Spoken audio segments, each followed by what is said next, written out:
What if the person you trust most in the world, the one who shared your childhood secrets and stood by you through thick and thin, was secretly plotting your demise? What if the love of a sibling was just a mask for a corrosive envy, an envy powerful enough to kill? In today's story, we delve into a world of unimaginable wealth, suffocating expectations, and a betrayal so cold it will send shivers down your spine. We're about to unravel the chilling case of a young heiress, her devoted brother, and the poison that exposed a lifetime of hidden resentment. Before we pull back the curtain on the gilded cage of the Beaumont family, make sure you hit that subscribe button and ring the notification bell. You won't want to miss a single moment of the gripping tales we bring you every week. Now, settle in as we uncover the truth behind the headlines. The Beaumont estate, known as Ethelgard, was less a home and more a kingdom carved into the rolling hills of the countryside. It was a sprawling masterpiece of neo-Gothic architecture, with stone turrets that pierced the often misty sky and stained glass windows that jeweled its gray facade with splashes of ruby and sapphire. The estate was a testament to the Beaumont fortune, a dynasty built on shipping and logistics that had quietly steered the currents of global trade for over a century. To the outside world, the Beaumonts were the epitome of old money, graceful, powerful, and untouchable.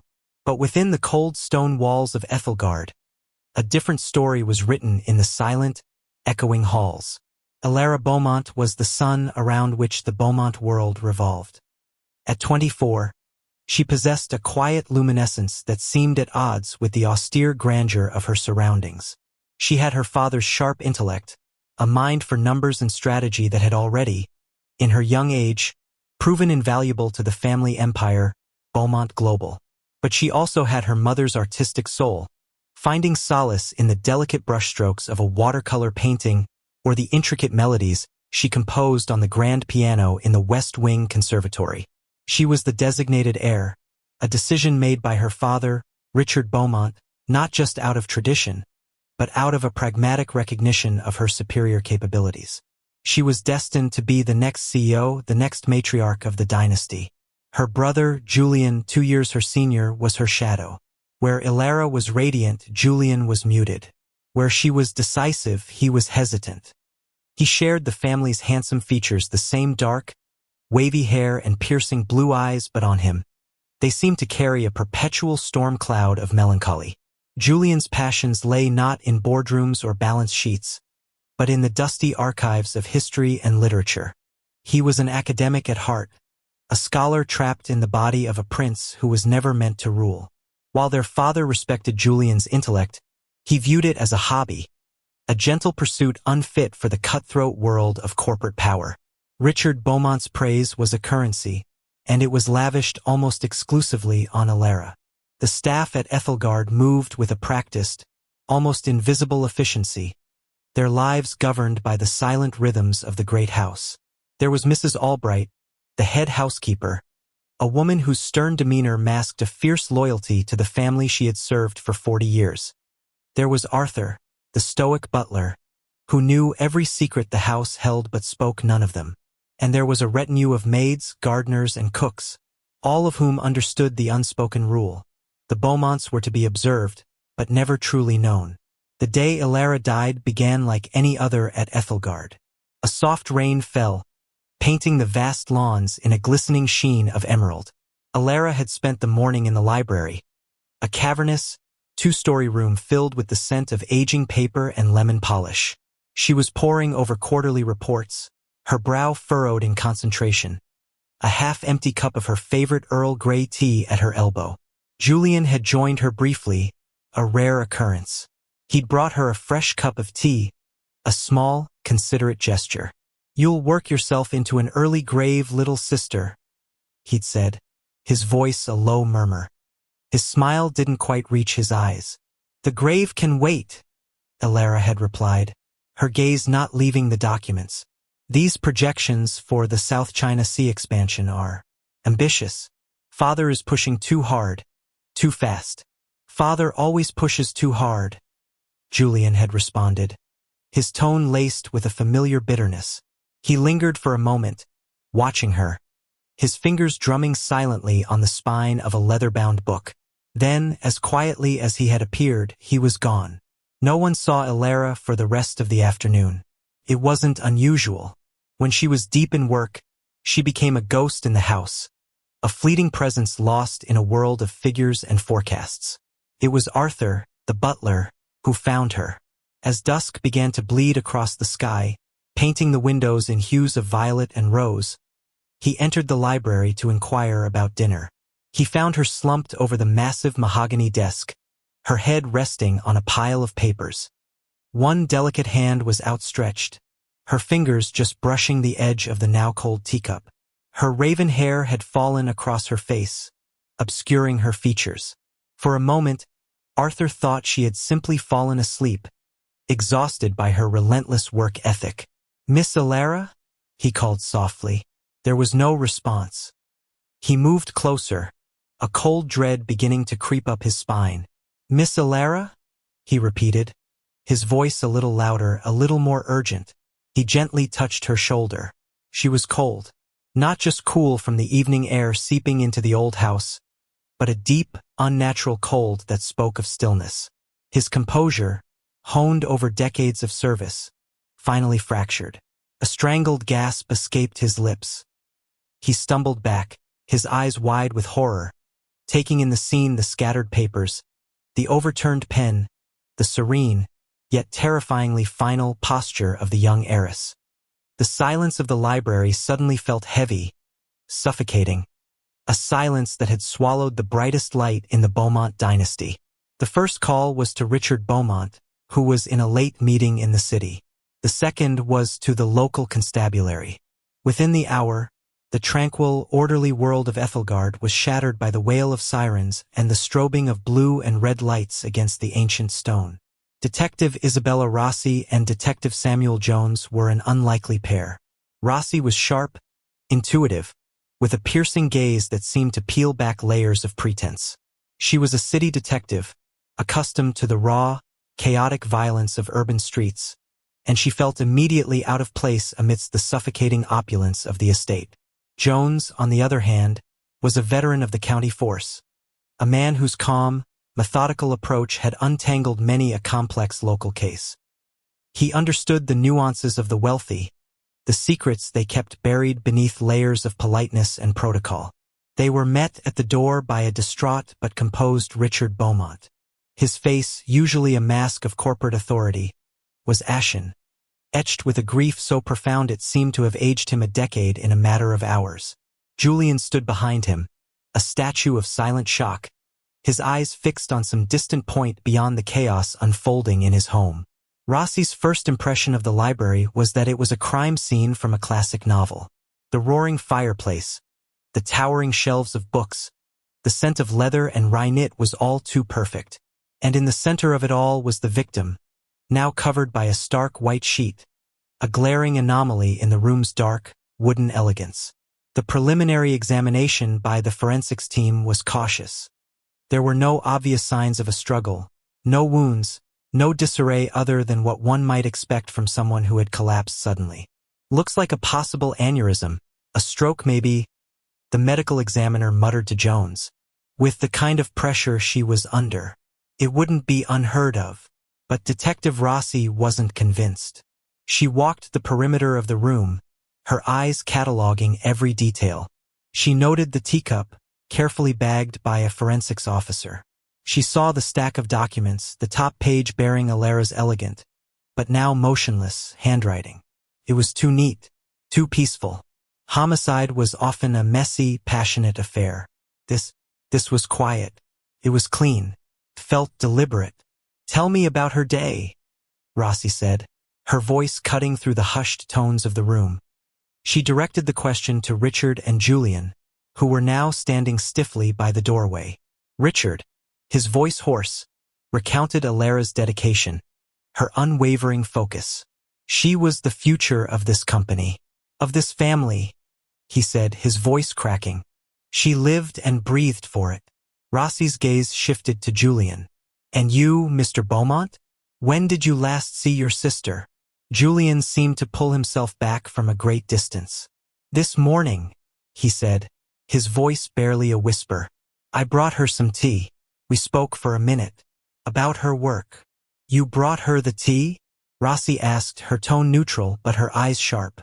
Yes, she often forgets to take a break. I just wanted to make sure she was all right. It was a touching sentiment, the caring older brother. But Rossi detected something else in his voice, a faint tremor that wasn't just grief. It was fear. The night wore on, a blur of flashing cameras, quiet questions, and the somber, methodical work of the crime scene unit. As dawn approached, casting long, ghostly shadows across the manicured lawns of Ethelgard, Detective Jones joined Rossi on the terrace overlooking the gardens.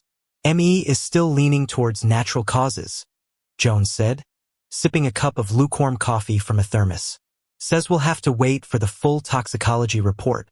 But on the surface, there's nothing to suggest otherwise."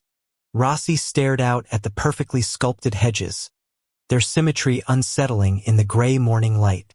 "Nothing is ever on the surface in a place like this, Sam," she said, her voice low. "This house is built on secrets. I can feel it in the walls."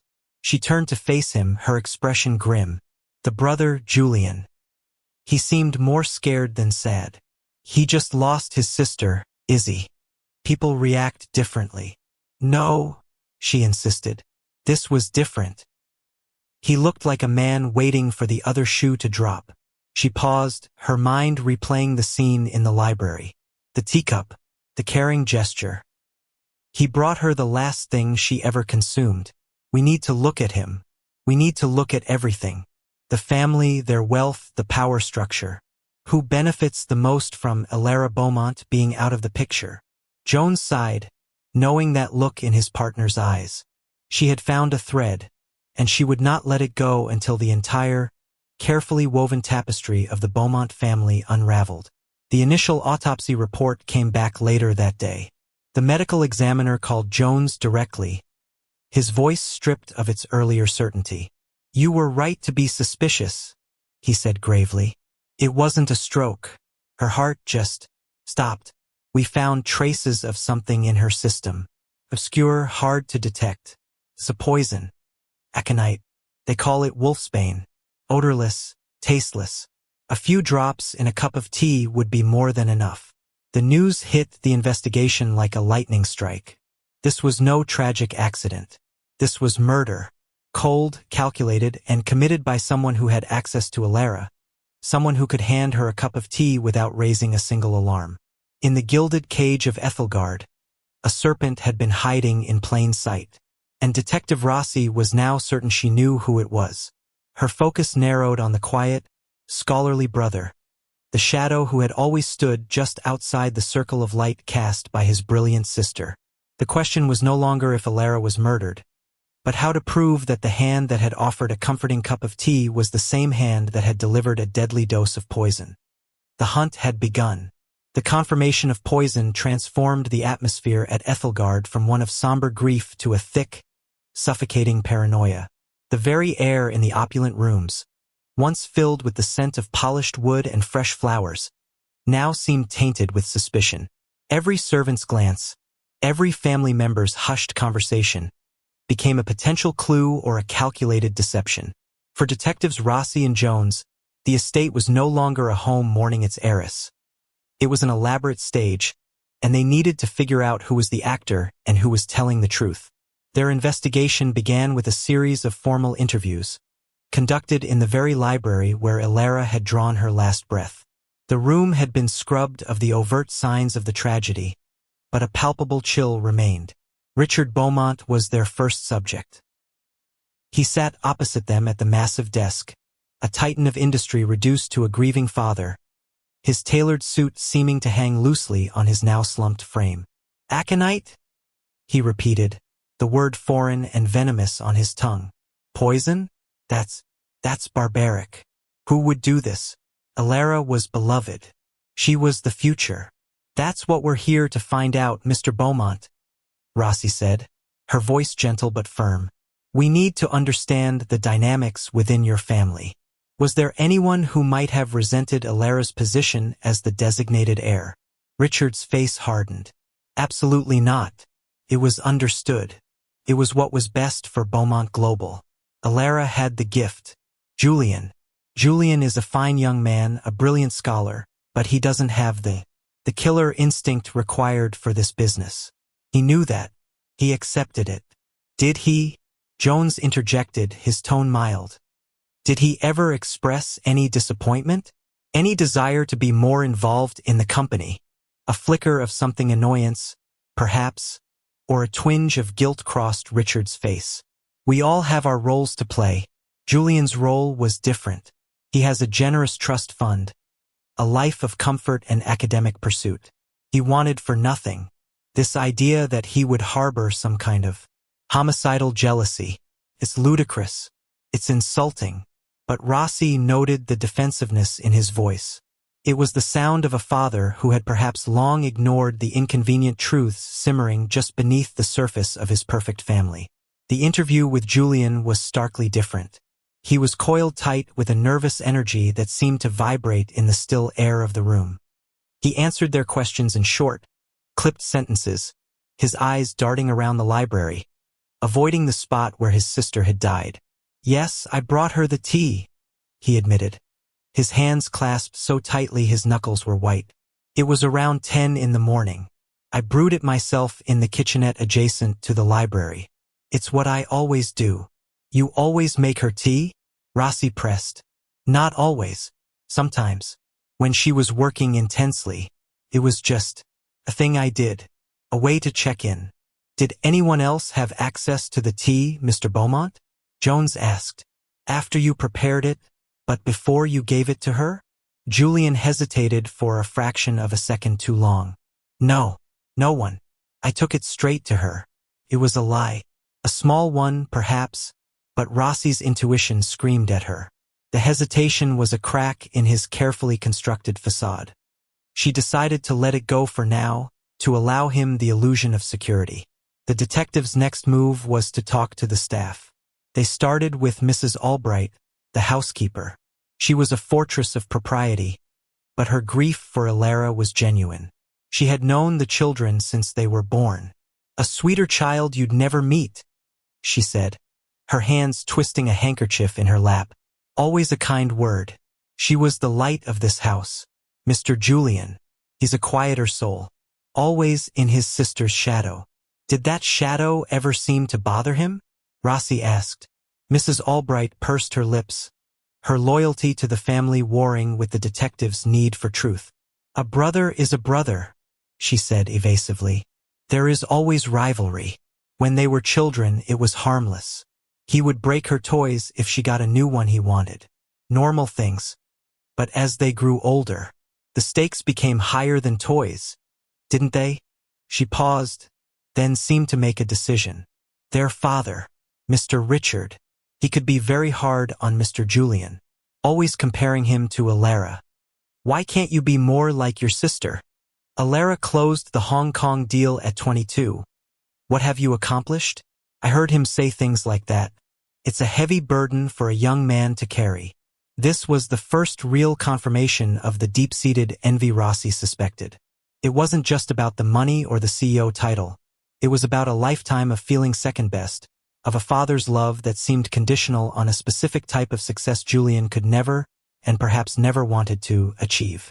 The investigation branched out. Jones dug into the family's finances. The Beaumonts were, as expected, astronomically wealthy. But he found something interesting in Julian's personal accounts. For a man with a generous trust fund, his finances were a mess. There were significant losses from high-risk stock market ventures, payments to online gambling sites, and a series of large, recent cash withdrawals with no clear purpose. Julian wasn't just living comfortably. He was living recklessly, burning through money at an alarming rate. His life of academic pursuit seemed to be a cover for something far more chaotic. Meanwhile, Rossi took a different approach. She obtained a warrant to search Julian's private quarters. His rooms were in a more isolated wing of the mansion, a scholar's sanctuary lined with books from floor to ceiling. It was meticulously organized, a stark contrast to the chaos of his finances. But as she searched, she looked beyond the books. She looked for something that didn't belong. Tucked away at the back of a desk drawer, beneath a stack of unassuming academic papers, she found it. It was a small, leather-bound journal. The entries were sporadic, written in a cramped, angry script that was almost unrecognizable as Julian's usually neat handwriting. Rossi sat down and began to read, and as she did, the portrait of the quiet, resentful brother sharpened into a chillingly clear image. October 12th. Father toasted Alara at dinner again. To the future of Beaumont Global. He didn't even look at me. It's like I'm a ghost at my own family's table. She just smiled, that perfect, modest smile, as if she doesn't know she's twisting the knife. She knows. She's always known. November 5th. I presented my paper on Byzantine trade routes to Father. He barely listened, tapping his pen, his mind already on Alara's presentation about shipping lane acquisitions. He told me it was a fine hobby. A hobby. My life's work is a hobby to him. Her work is a legacy. What is the difference? Only that she was born to be him and I was born to be nothing. December 21st. The gambling debts are piling up. They called again. They were not polite. How can I be surrounded by so much wealth and feel so destitute? It's a prison. This house, this name, this family. It's a gilded cage, and she holds the key. The most damning entry was dated just 2 weeks before Alara's death. January 8th. I found a book in the botany section of the library. An old text on herbal remedies and other things. Aconitum, the queen of poisons. So poetic. It grows wild in the north gardens. So beautiful, so deadly. They say it is untraceable if the dose is right. A solution for a queen. An elegant exit. An elegant solution. Rossi's blood ran cold. This was it. This was more than just motive. It was premeditation. The abstract envy had crystallized into a concrete, horrific plan. The detectives decided to set a trap. They knew from the staff that the Beaumonts had a long-standing tradition of a weekly family dinner, a formal affair where Richard insisted on maintaining a facade of unity. Even in the wake of Alara's death, he had insisted the tradition continue, as a way of showing strength and solidarity. Rossi and Jones arranged to be present. The dinner was an excruciatingly tense affair. Richard sat at the head of the table, a grim patriarch presiding over a fractured kingdom. Julian was a ghost, pushing food around his plate, his face pale and drawn. The detectives sat as silent observers. Halfway through the meal, Rossi spoke, her voice clear and carrying in the silent dining room. Our toxicology report had an interesting addendum, she said, her eyes fixed on Julian. The specific strain of aconite used is quite rare. It has a unique chemical marker that allows it to be traced. It's primarily found in a species of wolfsbane that was imported from the Himalayan region in the early 20th century. She paused, letting the silence stretch. According to the estate's horticultural records, your great-grandfather had a passion for exotic botany. He planted that exact species in the north gardens. Every trace of color drained from Julian's face. He looked like a cornered animal. His fork clattered onto his plate, the sound echoing like a gunshot in the vast room. Richard Beaumont looked from Rossi to his son, his expression a mixture of confusion and dawning horror. The North Gardens? What are you implying? We're not implying anything, Jones said, his voice calm and steady. We're just stating facts. We also found traces of the same soil from the North Gardens in the turn-ups of a pair of trousers found in Mr. Julian's laundry. That's circumstantial, Julian stammered, his voice rising in panic. I walk in the gardens all the time. It proves nothing. True, Rossi conceded, leaning forward slightly, but it does corroborate the journal we found in your desk. The one where you write about the Queen of Poisons and how it grows in the North Gardens. The one where you call it an elegant solution. The confession wasn't a shout. It was a collapse. Julian's entire body seemed to deflate.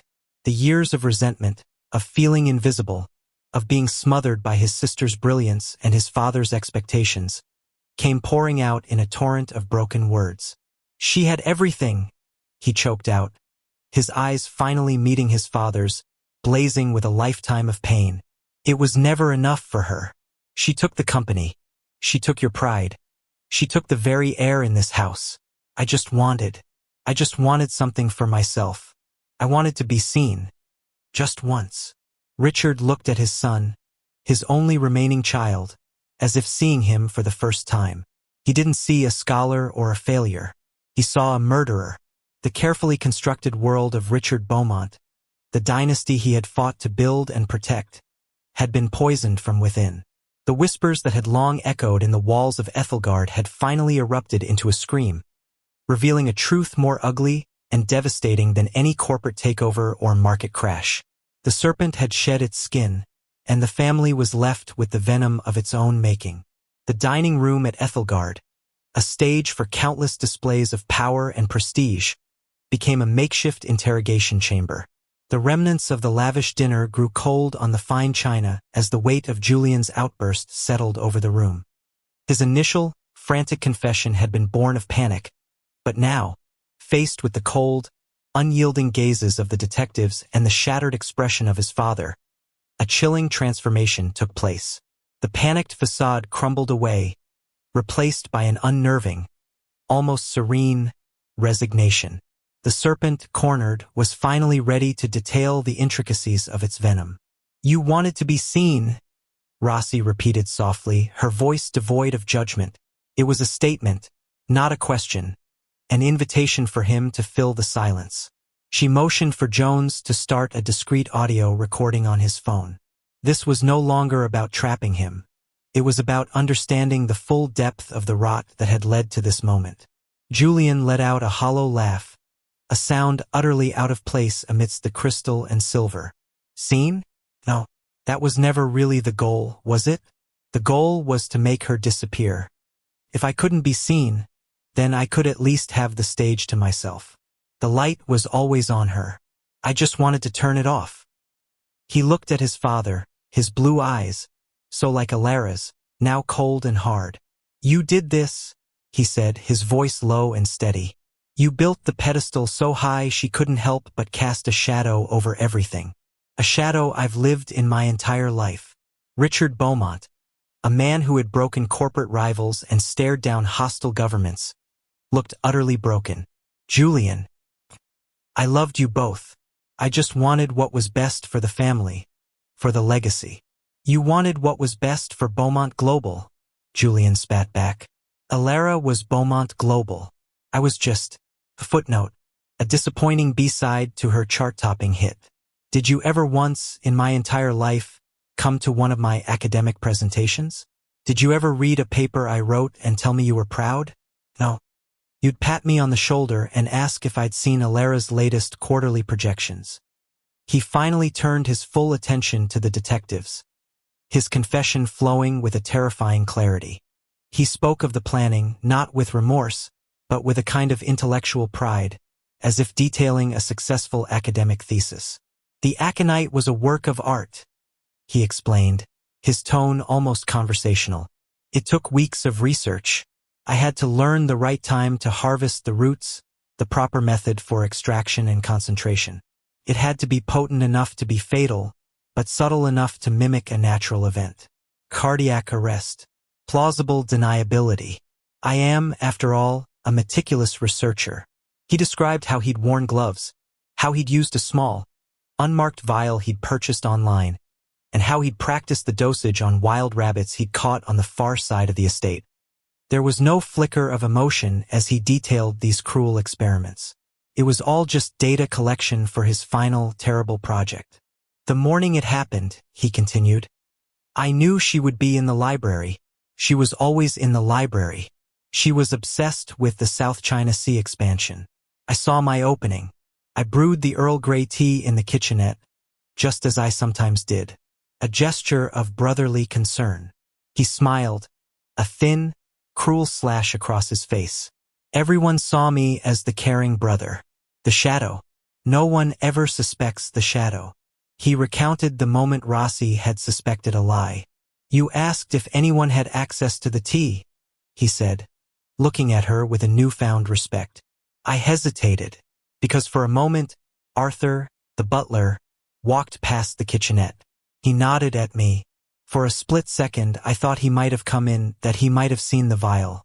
It would have been the perfect alibi. The disgruntled servant. But he just kept walking. So I was alone. It was all on me. He described walking into the library, the cup and saucer steady in his hands. Elara hadn't even looked up, just murmured her thanks, her focus entirely on the papers in front of her. I set the cup down right by her hand, Julian said, his voice dropping to a near whisper, as if reliving the moment. I told her not to work too hard. The irony was exquisite. I stayed for a moment just to watch her. I wanted to see if she would drink it right away. She didn't. She was too engrossed. I left, my heart hammering in my chest. Not from fear, but from anticipation. The feeling of finally taking control. Of rewriting the narrative you all had written for me. He spent the rest of the day in his room, reading, waiting. The silence of the house was his countdown. When he heard Arthur's strangled cry from the library, he knew it was over. He had done it. When I went downstairs, he said, and saw her, I felt nothing. No guilt, no sadness, just quiet. For the first time in my life, the roaring in my head, the voice that constantly told me I wasn't good enough, it was silent. The stage was finally empty. The confession left the room in a state of suspended animation. Jones quietly stopped the recording. The full, monstrous scope of Julian's actions, born from a lifetime of perceived slights, was laid bare. It wasn't a crime of passion. It was a crime of envy, a slow-burning, corrosive force that had hollowed him out until all that was left was a cold, calculating void. The aftermath was swift and brutal. Julian was arrested without incident, his calm demeanor never wavering as they led him out of his gilded cage and into the stark reality of the justice system.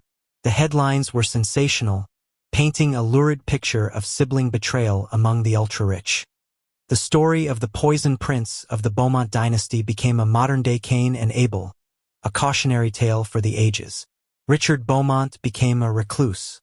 The empire he had built, the legacy he had been so desperate to secure, was now irrevocably stained with the blood of his own children. He liquidated large parts of Beaumont Global, the company losing its direction without its visionary heir and its patriarch lost to grief and guilt. Ethelgard, once a symbol of power, became a mausoleum, its grand halls echoing with the ghosts of what might have been.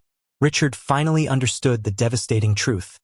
In his relentless focus on his daughter's strengths, he had been blind to his son's pain, and in doing so, he had nurtured the very poison that destroyed them all. Detective Rossi and Detective Jones closed the case, but it stayed with them. It was a stark reminder that the most dangerous monsters aren't always the ones who lurk in dark alleys. Sometimes, they sit in libraries, they carry teacups, and they smile with the familiar face of a brother. Months later, on the day of Julian's sentencing life in prison, with no possibility of parole, Rossi stood on a hill overlooking the Beaumont estate. The autumn leaves were falling, blanketing the grounds in a carpet of gold and crimson. The house looked beautiful and tragic, a sleeping giant nursing a fatal wound. She thought of Elara, the brilliant young woman whose future had been stolen from her, not by a faceless enemy, but by the person who should have been her staunchest ally. And she thought of Julian, the scholar who had become an expert in the most toxic subject of all, resentment.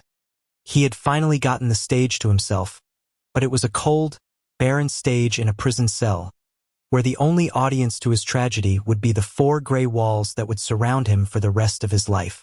The wind picked up, carrying with it the faint scent of rain and decaying leaves. It was a scent of ending, of a season, and of a dynasty. The gilded cage was finally empty, its silence a testament to the devastating power of envy, a poison for which there is no antidote.